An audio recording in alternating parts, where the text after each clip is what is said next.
နော်ရဲ့ဇာတိကဒီမန္တလေးပဲမန္တလေးစိန်ပန်းမှာမွေးတာပေါ့နော်ဇာတိကတော့စိန်ပန်းပါပဲ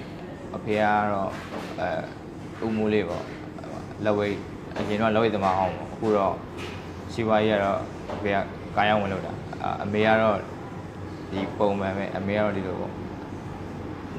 တာမန်မျိုးသိမျိုးပေါ့ငယ်ငယ်လေးတော့စဖြစ်တာအဲ့လောက်ဒီဝါသနာမကြီးခဲ့ဘူးအဖေကဒီတိုင်းဟိုမမရရဆိုတော့ဦးရွှေဝါထုံးနဲ့ဟိုဦးမိုးရှည်ပေါ့နော်ဆရာအဲ့ပွဲကိုခေါ်သွားတာငယ်ငယ်လေးဖြစ်ချင်တော့အဲ့ပွဲမသွားခင်မှာစပိန်စီးကျင်တာအဖေဒါစပိန်စီးကျင်တာပေါ့စပိန်စီးကျင်တော့အဖေကဟုတ်ပြီအဲ့ဒါလိုက်ခဲ့ပေါ့အဖေနဲ့စပိန်ဝယ်ပေးမယ်ပေါ့တကယ်တော့မဟုတ်ခေါ်သွားတာကြောက်စဲတပေါင်းပွဲမှာအဲ့မဲ့လက်ဝိတ်ထိုးလက်ဝိတ်ပွဲတင်ပြီးတော့တကယ်တော့အဖေကအဲ့လောက်ဒီမျောမှန်းထားတော့တကယ်တော့အဖေကလက်ဝိတ်သမားဆိုတော့သူသားကိုလည်းလက်ဝိတ်အဖေရဲ့သားတယောက်အနေနဲ့ပေါ့နော်လက်ဝိတ်သမားတယောက်ဖြစ်နေတာပေါ့အဖေကမွေးတာသား၃ယောက်ရှိတယ်အရင်တော့အကူတွေကတော့ထိုးဘူးတယ်ပေါ့ထိုးတယ်ဆိုတော့ညီလေးလောက်အခုဘယ်လိုပြောမလဲလက်ဝိတ်သမားမျိုးကြီးလည်းမဟုတ်အဖေရဲ့အမွေလောက်ပဲပေါ့အဲ့လိုမျိုးထိုးရင်းနဲ့အခုဒီထိရောက်လာတာ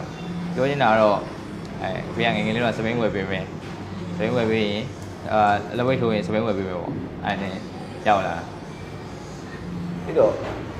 အဲ့လိုဖြစ်တဲ့ဟိုဖေကမိတ်ဆက်ပေးတယ်အဖေကမိတ်ဆက်ပေးလိုက်တဲ့အချိန်ကဘယ်ရွယ်လောက်ဖြစ်လဲမှတ်မှတ်ရဆိုတော့အကြောင်းဆိုတော့2တန်းပဲရှိသေးရခင်ဗျာအကြောင်း2တန်းမှာအဖေကခေါ်သွားတယ်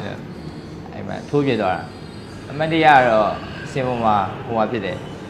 မူခဲ့ဟိုဘာလို့မူကလေးကိုအောက်ရောက်တော့ဆရာမေးတော့ဟိုဟာဖြစ်လို့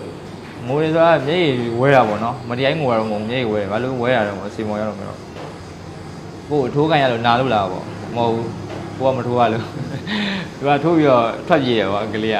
ကိုကဘာမှမသိဘူးလေဒီတိုင်းပဲစင်ပေါ်တင်ပေးတာဟိုပတ်တီးတော်မှာတလေးပြအောင်ပတ်သွားတော့မဟုတ်ဒီတိုင်းပဲတက်ထိုးနဲ့အားရောက်သွားတော့လက်ဝဲလောကရဲ့လက်ဝဲလောကရဲ့2တန်းထိုးပြီးတော့နားလိုက်သေး6တန်းရောက်မှ6တန်းရောက်တော့နည်းနည်းလူငယ်ဆိုတော့အားကစားလုပ်ချင်တာအားကစားစိတ်ဝင်တော့ငယ်လေးကအားကစားသမားဖြစ်ချင်တာအဲ့လိုနိုင်ငံခြားကစားသမားတွေကိုပြီးတော့ဒီဘောလုံးသမားတွေအင်တာဗျူးတွေကြည့်ပြတယ်တရားဖြစ်ချင်တာအားကစားသမားဆိုအားကစားသမားဖြစ်ချင်တော့အဖေဒါလက်ဝဲပြန်ကစားခြင်းတယ်ပေါ့အဖေကဖွင့်မပြဘူးဆိုတာတခြားမဟုတ်ဟောပေါ့အဖေကလည်းအလုပ်တစ်ဖက်ရယ်ပြီးတော့ကိုเจ้าပဲအမေကလည်းအာယုံเจ้าသားပဲဖြစ်ချင်တာဟုတ်ဒီလက်ဝဲကြီးကြတော့တချို့တော်တော်များများမှာကိုမြန်မာတော်တော်များများဖြစ်လေ